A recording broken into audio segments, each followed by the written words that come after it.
really appreciate everybody coming out this evening. I feel like a lot of you are friends because we've spent a long time on the journey that we've been on. We appreciate your support as we move through, first going through the bond referendum work and then now and into the planning and preparation and execution phase. I'm Dennis Lecaria, Executive Director for Facilities Management for Charlotte-Mecklenburg Schools. And a couple of things just to take care of two off the top. 2 weeks from now, the 27th, we'll be at JT Williams to talk about the move from JT to Marie G. Davis. So I just want everybody to know, we really want you to focus on the Billingsville conversation tonight. We want to give the JT, audience their opportunity there. So we're really focusing on that. But just so I think painting the whole picture is important. What you saw in the run up to the bond and in the execution of the bond is a commitment from the district to the Montessori program as a whole. And this is one piece of that. So with establishing Lincoln Heights, with the move of the Park Road School to Sedgefield and then opening with this move basically back home to Billingsville for the Chantilly Montessori program and the relocation of the program currently at JT to Marie G. Davis, we believe that's best positioning the schools to be of an equivalent size to have enough student membership to support the program from pre-K through 12th grade. So all of these moves are being done in the service of supporting the Montessori program as a whole. We know you believe in it. We as a district believe in it as well. And that's where this commitment is being put to the proof through this work. So with that, I'm going to turn it over to Vincent Spencer, who's my Senior Design Manager, and he's going to do a little exercise. Good afternoon, everyone. Welcome. We're thanking CMS and our host here, Chantilly, to talk about the Billingsville project. If you could, you already have your postcards here. Scan that QR code here. We want to do an interactive, fun exchange here because we want to hear everybody's feedback. When you scan this QR code, it is going to take you, maybe not on that screen, but at least on the postcards that you have in your hand. You can scan that and it'll take you to the feedback form. This is a form that we want you to take out to all the other parents, friends, family. We know that you being the PTO are the voice of this school, so we want to encourage you to share that feedback form with them. This is not something that is just static for this day. It is a dynamic feedback form, so you don't have to necessarily do it today. You can sleep, reflect on it, add some more commentary to it tomorrow or even next week. It remains on the CMS website. So you should have been able to scan that. It'll take you to the form. And with that, we also will do a little exercise here using Mentimeter, Menti.com. If you go to Menti.com, or it should automatically take you to this form. If it takes you to the Menti.com, you're going to use that code at the top. But if not, we want you to enter in what excites you about this project. And we're going to see this feedback live up here on this screen. So we know there's lots of positive, energetic questions, comments, thoughts that you have about this project. So we certainly want you, there we go, it's starting to populate now. Thank you so much. What excites you about this project? So we know it's going to be a fresh building, the expansion, the new school, the renovations that's going to occur. We're certainly excited about that on CMS's side and on part of the facilities team here and the things that we do. So continue to populate that. We're going to track it. Then at the end of this presentation, we have some more questions that we want you to answer and provide feedback on, because this is not just an isolated event. We're going to continue to do these and keep you informed and share more with you about the CMS Bond website. And you will see the presentation that is coming to you here today on that website as well. So we're making sure that we're communicating with all platforms and all opportunities that you have. And like Dennis mentioned, this is being recorded, so you'll see this full presentation on our YouTube channel as well as soon as that's complete. Wow, I'm really excited about some of the great things I'm seeing here, and I'm with it. Working AC and heat, that is necessary for my life. So I'm excited about that as well. Thank you so much for your participation. I'm now going to hand it over to our architects, and they're going to introduce themselves and talk about the great project that we have here today, and I'll come back to you with the remaining exercises for the group. Thank you. Thank you, Vincent. Good evening. I am Alan Hunter, and I am here with Beth Matthews. Is that working? We are the architects for your Billingsville Montessori conversion project. Tonight we're going to go over some of the new amenities and plans and site plan amenities that are going into the Montessori program over at Billingsville. We'll go over the schedule, and then we'll open it up to some questions and answers and answer those for you. So first, let's make sure you're in the right place. Chantilly Montessori is located at the star there. Do a pointer. Okay, so we're right here, located just out Independence Boulevard from Uptown. Billingsville Montessori is located right here off of Randolph Road, just down the street. Next slide. So here is a aerial view of the campus at Billingsville. There's the front entrance to the school. Randolph Road is along the front here, and then the school is nestled in between Skyline Avenue and Rear Heights Park. So here is a plan view of the school floor plan. There's the secure main entrance there. There is a secure bus entrance at the back here. And then the rest of the school is kind of wrapped around this triangular courtyard, what we call Area C is a wing of classrooms, Area D, E and F on ground. So first we're going to focus on Area A, which is the administration area. That's going to be under renovation this summer. Next slide. So here's a little enlargement of the administration area. On kind of the right half of this are the offices of the admin area, and on the left side is mostly the media center on this side. So we're going to focus on the front area of the administration area first. We're going to zoom in there. So we've got the secure vestibule first in green area here, then the reception area in the yellow. We've got a health room and a parent center in the orange color, and then offices in the light blue and gray area here. This is a blow up of the secure vestibule area, and these are kind of the security steps that you'll go through as you get to the school. Step one, a visitor would come outside and identify themselves at the video camera. So you kind of state your purpose of coming to the school, identify who you are, who you can see, and from there, assuming everything checks out, you get to go into the secure vestibule, and you go to the transaction counter where your identification gets checked. Inside the secure vestibule, it's surrounded with security glass, so if you're not allowed into the school, the only way you can go is back out. So once you check your identification, they know who you are and why you're there. If everything checks out, you come into the reception area for step 3, and there you can pick up a student or be allowed back into the school. So, next year, you can look in over here. We're adding a new large conference room off the media center, and then we're going to focus on the rear administration area. And here in gray again, you can see we have offices, including the principal and the assistant principal. And we also have a new workroom, break room. So this is, there's a workroom table, but there's also the break room where the faculty and staff will come in. There's a refrigerator, sink, microwave. You can get your snacks, get your lunch, relax. So this is a little refuge. Records area, little storage area.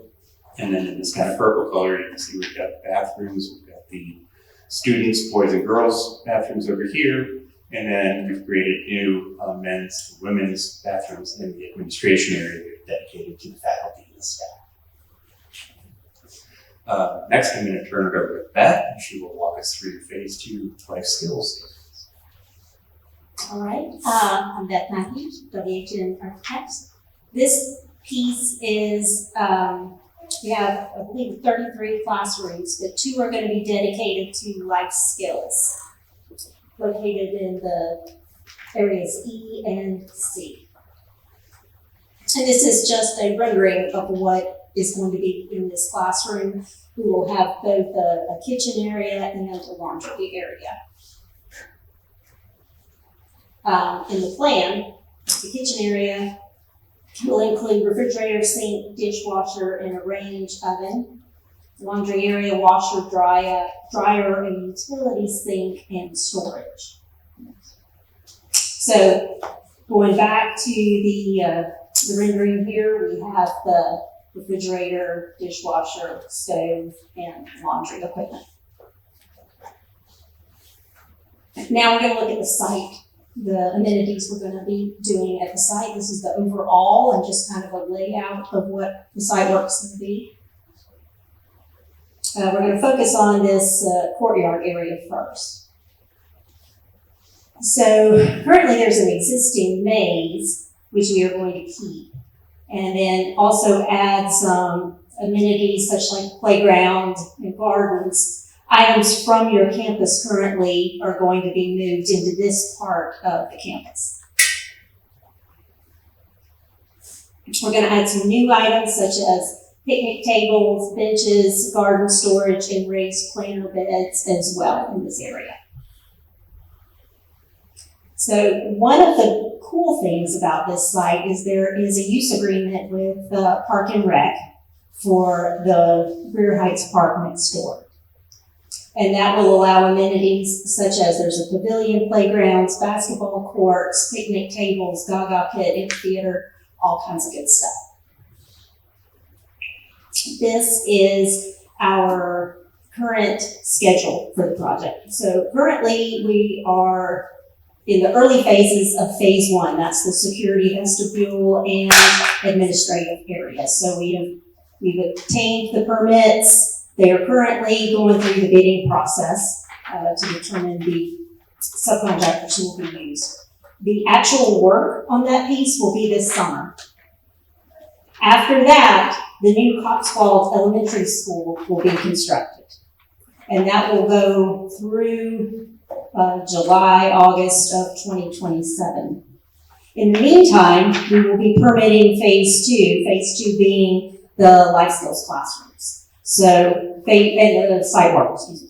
So we'll be permitting that while this other work's going on. The bidding will take place. So the summer of 2027, we can hit the ground running and get that work completed. So all of it will be completed by the start of the 2027-2028 school year in August.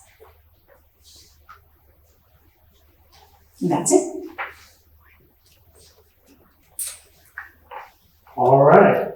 So now if you go back to that feedback form, there's a series of questions that we would like for you to respond to. Again, you don't have to respond to them exactly today, but we do want you to share it, send it to everyone that you know, to other parents, family members, and let them know that they are available for them to provide responses to.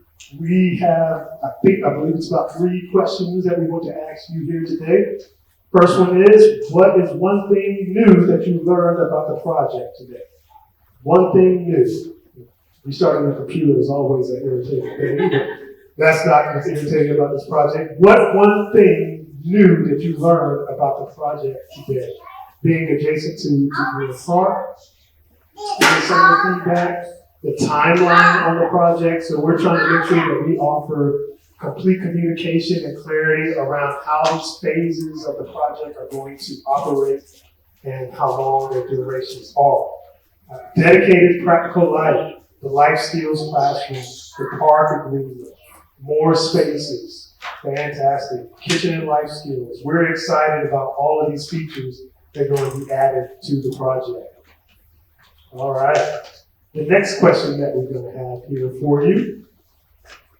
How would you rate this meeting? So we are constantly looking for ways to improve, better ways to provide you this information, make sure that you're receiving it in multiple platforms or multiple ways, make sure the information is clear, concise, consistent. So how would you rate this meeting? Well structured, is valuable for you, were your questions answered just from the sheer presentation alone? We are going to have a Q&A session immediately after this, just to filter anything that you may have come to mind, because we know you learned some new things, but we wanted to take a quick poll on how we did just coming out right after the gate. All right. Good things. Thank you so much for your feedback here today, and now we're going to open it up for questions. And Mike Higgins has a microphone, so if somebody has a question, again, it's just so we can make sure it's captured for the audio for the presentation that will go up on the website. Is this fully funded, or is it contingent on some sort of funding their bond? That's a great question. It was fully funded by the 2023 general obligation bond. So when the bonds passed in November, this project was funded.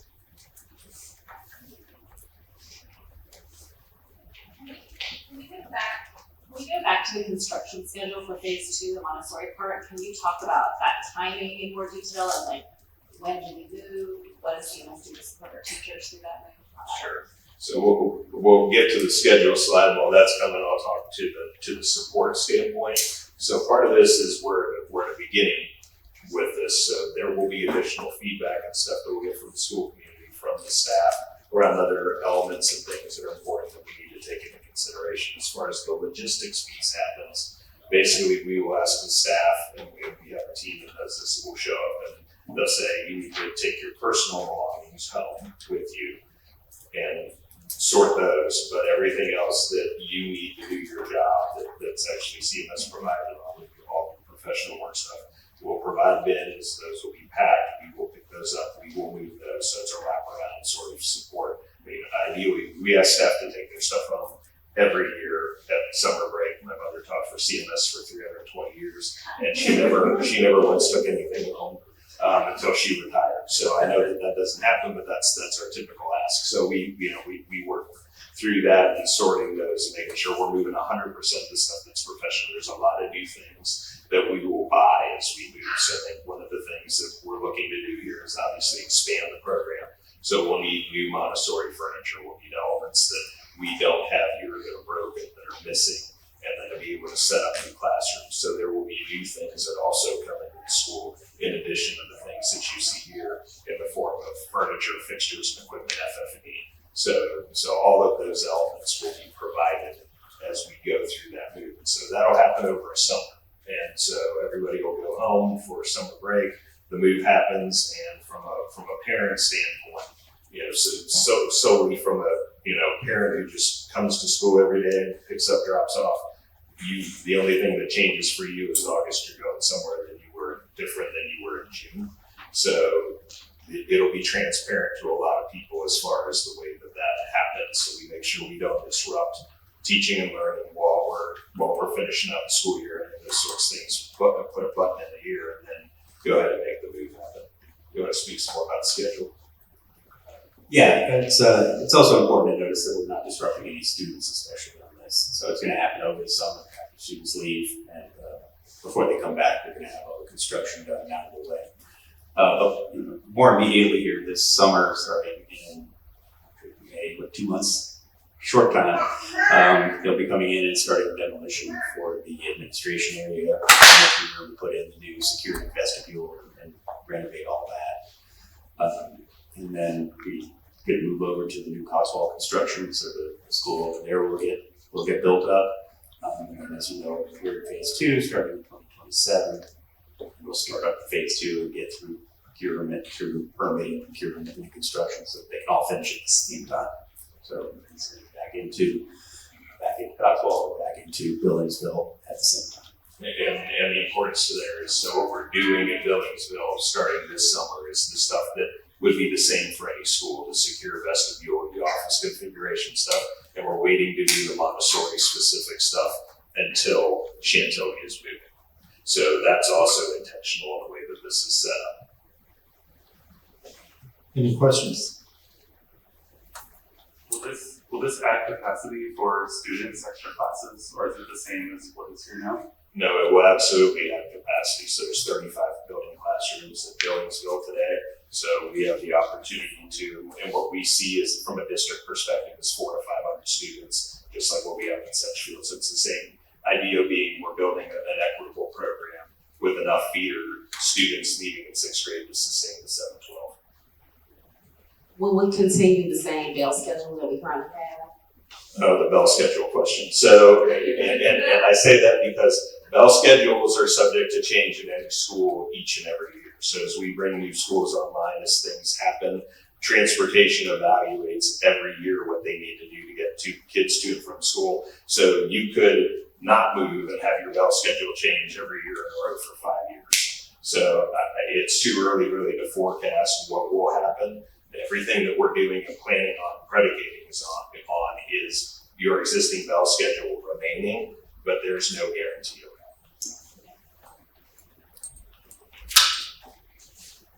What are you able to do to maintain the beautiful history that Billingsville has for Charlotte as we move the Montessori community there?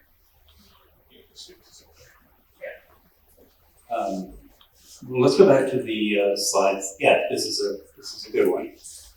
So as you said, the Billingsville School has been there a long time. It does have some great history. And as we pointed out, I think one of the important pieces here is the use agreement with FAR. So we'll back up a slide after this, but not just yet, but the pavilion and the amphitheater and the ball fields and all that's really important and a generous use for the school to have there. But then inside of the courtyard here, I think we're going to improve it greatly from where it is now. There will be the Montessori gardens going in, seating areas, and nice interactive spaces for the students to be able to get out in nature and enjoy that. But then we're also inside the school going to be upgrading, giving it a little refresh, in addition to the life skills classrooms. So it'll be an upgrade to the Montessori program. And the original Billingsville School was a Rosenwald school that still exists on the campus. It sits directly behind the existing school. So we question here. Yeah. I think, I'm not totally sure, but I think that there's trailers there right now. There won't be any trailers by the time we move. There won't be trailers by the time school starts in August, or I'm going to be very unhappy. So we're pulling those out immediately as part of the demo work that's happening there. I was able to go last year to take a look at Billingsville. Am I correct in that classroom size, the actual dimension of the classroom will not change across the board? Okay, so currently our upper L classrooms, in order to accommodate a true Montessori environment for upper L, the classrooms are very large to accommodate the children walking freely throughout the classroom, the works, the actual size of those size children. How are you going to accommodate the larger classroom sizes needed in upper L? I think we can do that. So you're right, the classroom are a static size, but one nice thing about Billingsville is you do have an exterior door in every single classroom. So in addition to being able to do your interactive learning inside, you can take this outside, especially like today, get out into the flower beds, the planting beds, the courtyard, which is secure and enclosed. So I think and the park also, there's other opportunities that are unique to Billingsville that will enhance the Montessori program outside of the classroom environment itself. So you are given the classroom size, can't change too much, but there's other amenities that I think could be real positive to making this a Montessori program.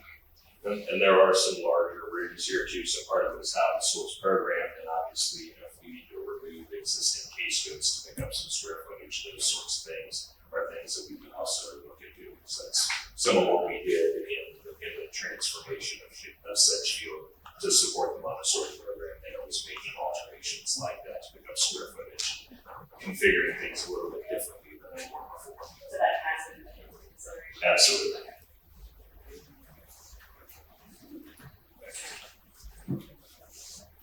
Will the size of the student population stay the same August 2027? Like, what is the growth plan for the school? So we would move who we have, right? And then whatever else is allowed into the lottery, right? Every year that happens. And then the idea would be to grow naturally, to grow into the space over time, not just show up at a new building and welcome 200 brand new friends. That's not our intent. So it would be from pre-K, start with the primary program? The same way the lottery works today, right? So you can't just show up as a fifth grader as you've been in a Montessori program. So none of that's going to change about the way. As far as I know, I'm not in charge of that, so let me caveat that. Somebody can change that tomorrow. But as long as we're continuing to operate the way we have operated, the lottery entry would only occur the same way that it normally happens. What would happen is that they would say, okay, we're going to take 20 more kids this year than we did last year, sort of thing, and grow it sort of organically.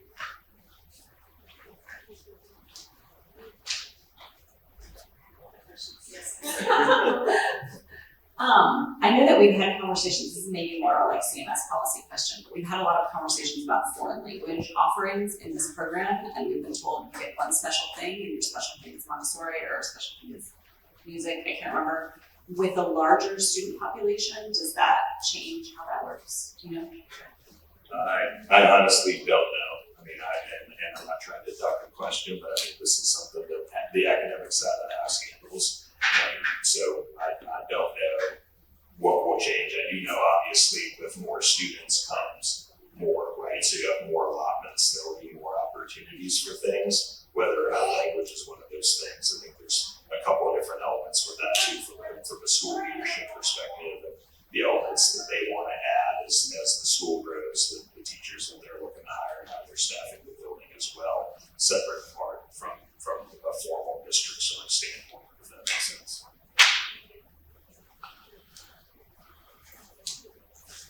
I think I did see every classroom has an exterior door. New raised garden beds, is that correct? Are those spaces large enough to, again, accommodate a Montessori specific garden curriculum that we have that we're growing in our school?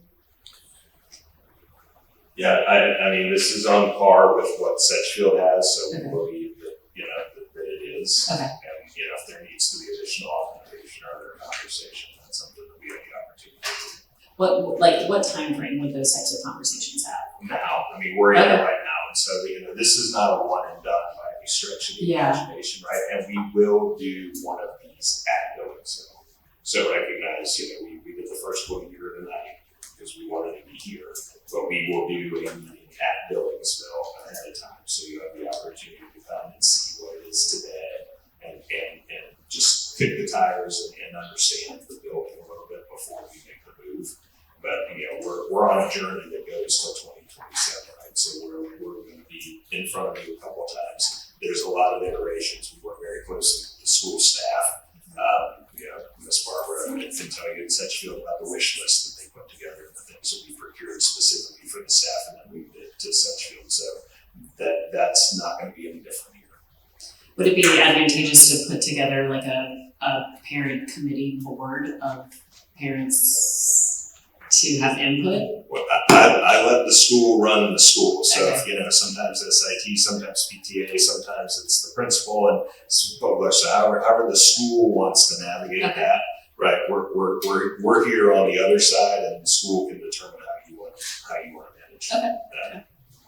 So to your point, I've been through this process with Dennis before, and so there's a very strategic dance between the CMS building services side and the school side. So his house works with other houses within CMS, but a lot of the questions around curriculum, a lot of the questions around offerings, all of those will kind of come from feedback that's provided at the school level. And then Dennis and his team are meeting with Ms. Sandra on a continuous basis. I mean, she's getting emails, she's getting documents. During the summer, they're really busy. They're asking questions, they're asking her to approve things. So it's a very involved and strategic process.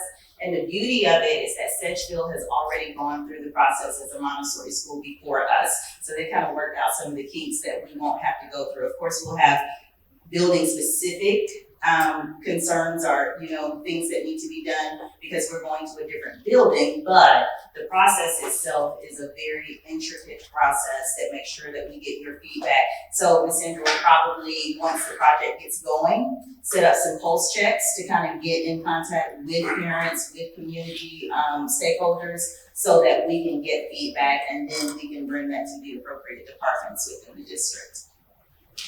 If I can just put in a request now about the plants and the gardens topic, like that's something you keep mentioning, at least in our current program, the whole gardening thing falls on the parents, which is great. We love that. We would not ask that of our teachers, but it's a lot. And we have to fundraise for that. We have to buy all of the plants. This year, we were talking about this in the PTO meeting, we invested in some grow lights, so we could grow our own plants from seed, which is way more cost effective. The parent that was able to start them over Christmas break, so the kids were able to plant them last week, but we're limited by space. We only have one space where we can do that, where it's not disruptive. We can't do it in the classroom because it distracts the kids with the lights all the time. And so as you're thinking about that, if there's additional spaces that you could identify for that kind of thing, that would allow the parent community to better support filling those gardens with plants that the kids actually get to touch.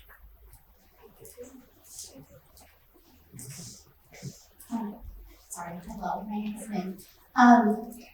2 questions. One is, have you done a traffic study around the area for, if there's a time change with the traffic and stuff, or that's kind of crazy?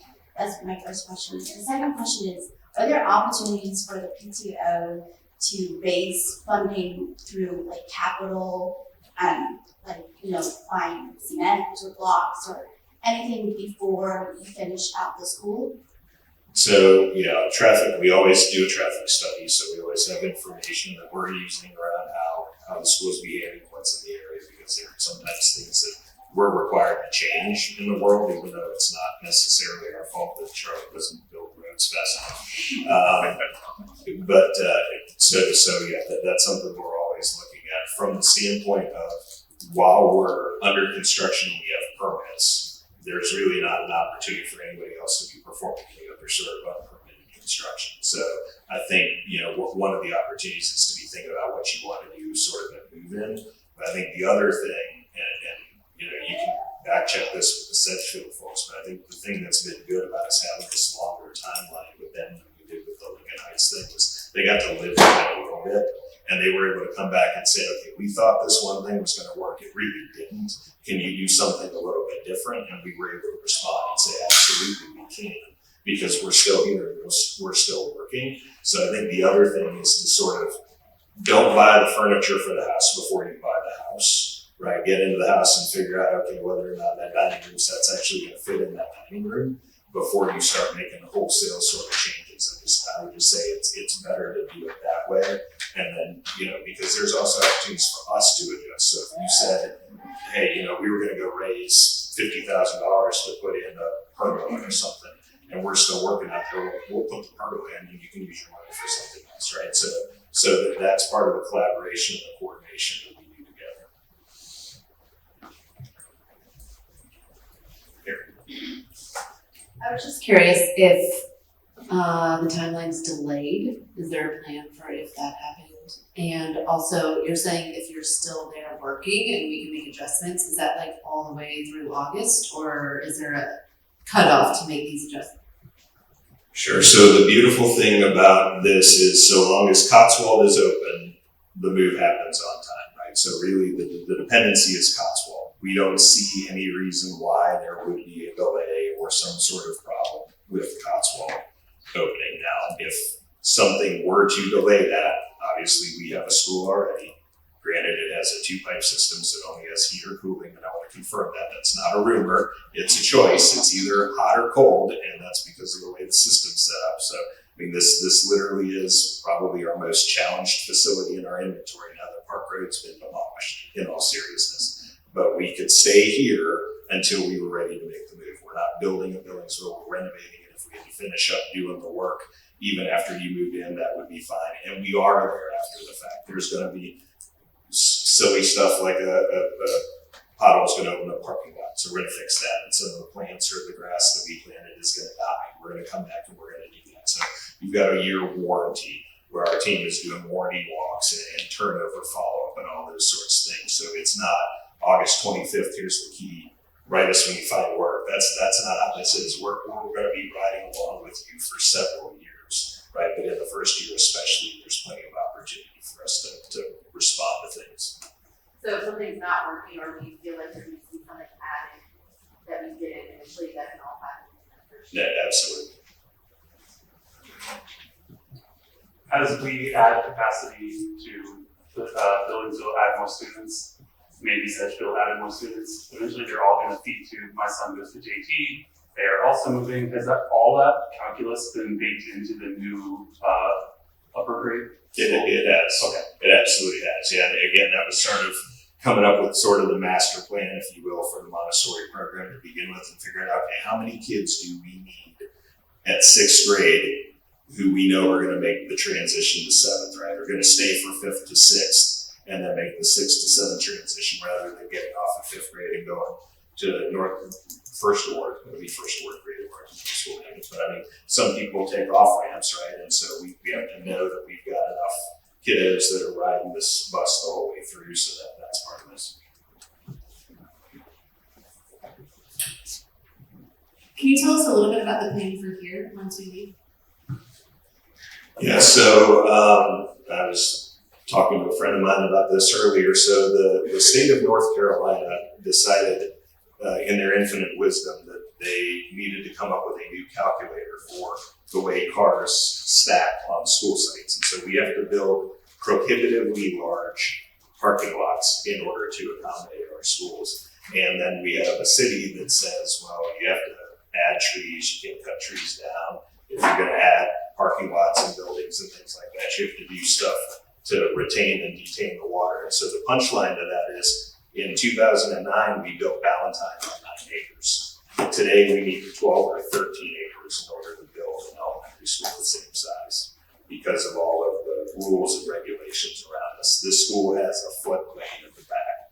When they did the improvement project back there on the creek, things got better, but there actually is an easement for storm water at the back where the area is buildable. So we can't build a school here.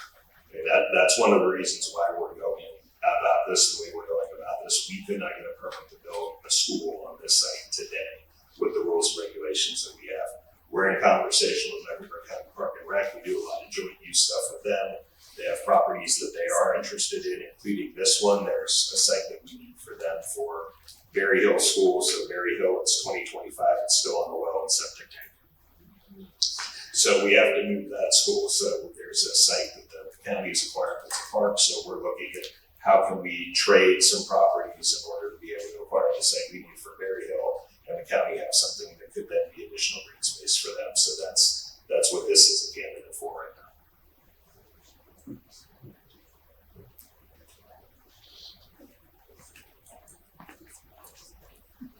I guess my question is, would there be any other option for it to be sold to a developer or something of that nature? So I mean, that's always an option. I mean, if we can work something out with the county, obviously, that is mutually beneficial to both parties. It's always sort of a consideration. We have to, I'll get on my soapbox real quick for those of you who haven't heard this spiel. So boards of education in the state of North Carolina don't have taxing and funding authority. So the city can issue taxes, the county can issue taxes, the school board can't. And the only thing we ever ask the voters for through capital bond referendum is for school stuff.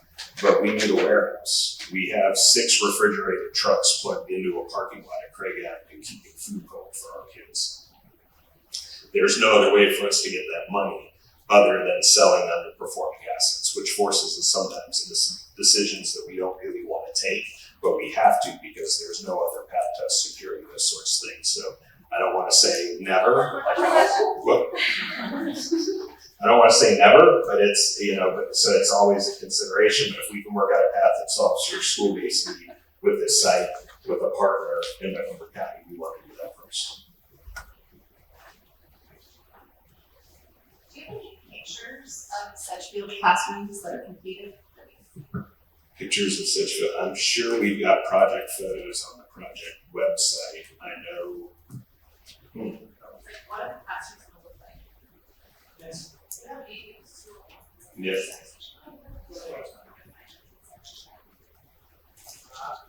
Yeah. CMS block. See if we can pull up the website.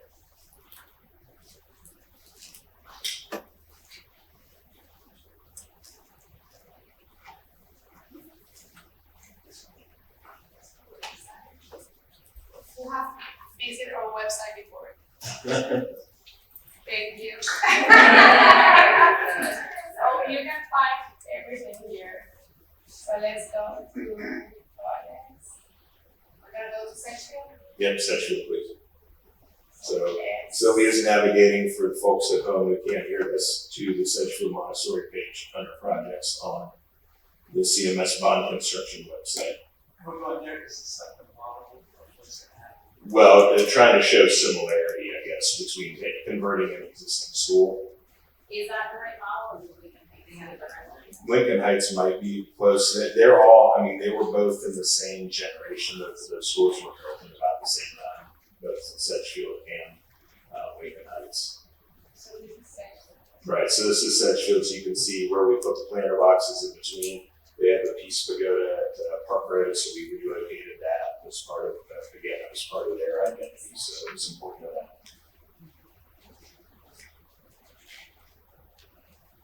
Similar work with the life skills classrooms, with the secure vestibule, and those sorts of things that you see there.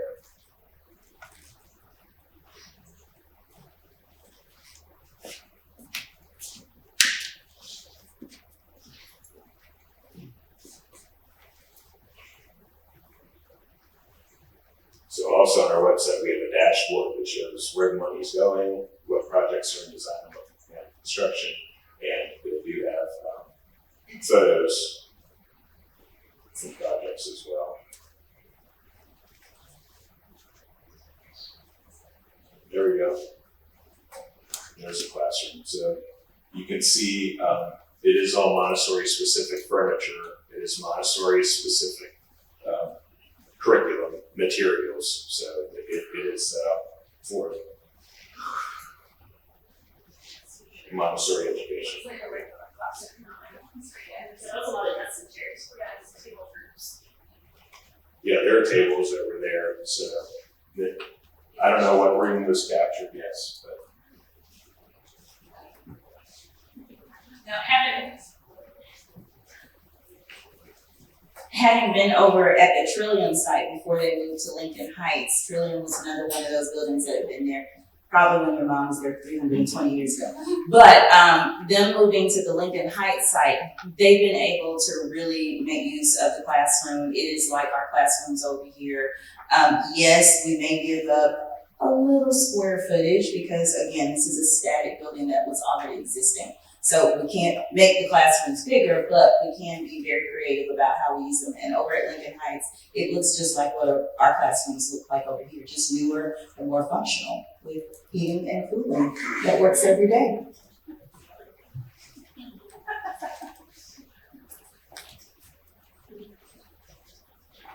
one more question. all right, we'll go over there and then we'll. Is there any part of this, one thing we don't have here is close proximity to a neighborhood. I mean, I know there's Chantilly right there. Is there any part of this that's in concert with the Greer Heights neighborhood in partnership? Absolutely. In fact, the Greer Heights community was a large part of the conversation as we were going through the planning for the bond. They ultimately supported what we were doing here, and one of the reasons for that is there are families there who want access to this program, and so it being embedded in the neighborhood is going to be great for those families. And they did understand that. They understood the value of Montessori education for their students. So, who's first? I was going to ask, I love this security vestibule. We don't have one. Is our school secure? Like, how are we making sure that what we have right now is going to be okay for the next 2 years? So the stairs are the number one security feature at the school. There's no easy way out here, right? We all know that. But in all seriousness, no, the school is secure. What this is a new paradigm for the way that we're trying to process visitors. And really, it's also just in the way even managing parents, right? Because if you're just coming to drop off a lunch that got left behind, or a note, or picking the kid up to go to the dental appointment, you don't need to come into the office, right? So it also helps the office staff be able to maintain flow and be able to work inside there. And you can wait at the window while the lunch is received and those sorts of things. So it's also about making the office operations more efficient as well as being safer. And so it's just creating another line. But you've got a very attentive staff here. You have a very small, tight-knit community. And the number one thing that we rely on isn't technology, it's people, and it's knowing who's in the building, who's supposed to be in the building, who's not supposed to be in the building, recognizing when there's an issue and and calling them on that. Sir, why are you here? Right? So you can be walking into the building, somebody says, why are you here? So you have that culture, that safety culture. So this is just another element that helps to manage those sorts of things. But I don't think you're in here to be unsafe here. I also have a security question. You mentioned the joint use agreement with the park next door, which is cool. And it's a public park that's open to everyone all the time. Like, how does that work at Billingsville now? What does that look like in practice?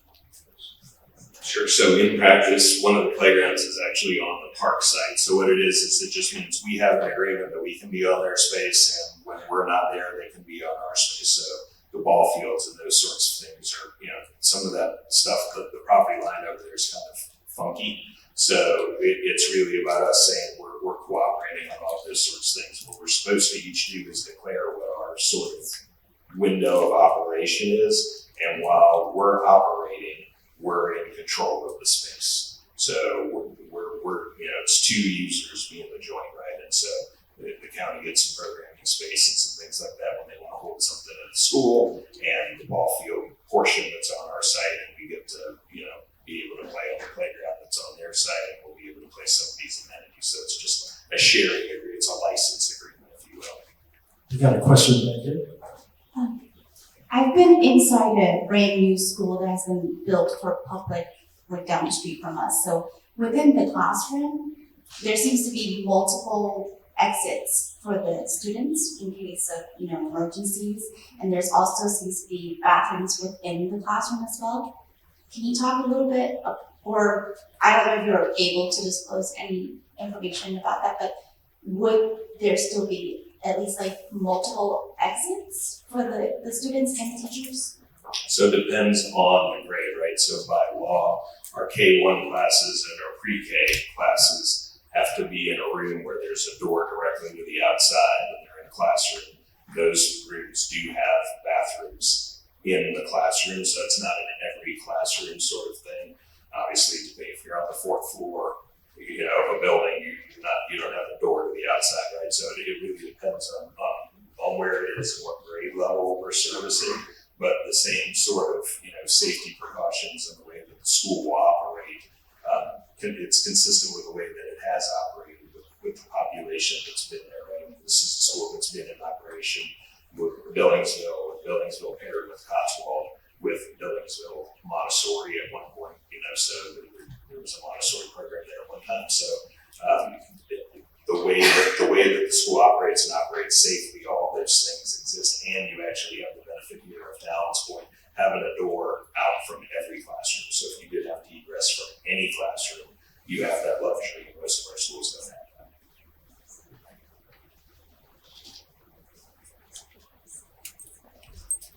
So I just asked her to look at the overlay, to where like you have the arrow with the buses in it. Maybe I'm just like confused, but it looks like that's driving in through the center where it's like the courtyard area, or is that incorrect?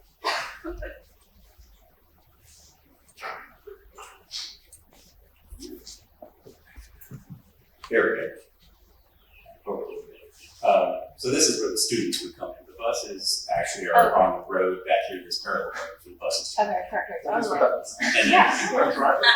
it's a secure entrance for the students. You're actually the only one who figured it out.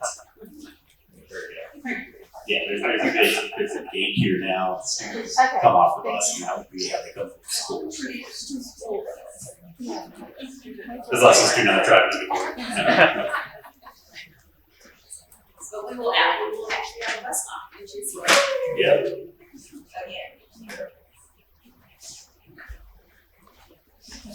Well, so we'll hang out if there's anybody who wants to ask a question offline. We're not going to run away, but in the interest of time, we will release everybody else who doesn't want to hang out and ask questions. We really do appreciate your time and attention this evening. The video will be up tomorrow, and we'll be back in the fall for an update meeting, and that may be the one that we hold at Billingsville. So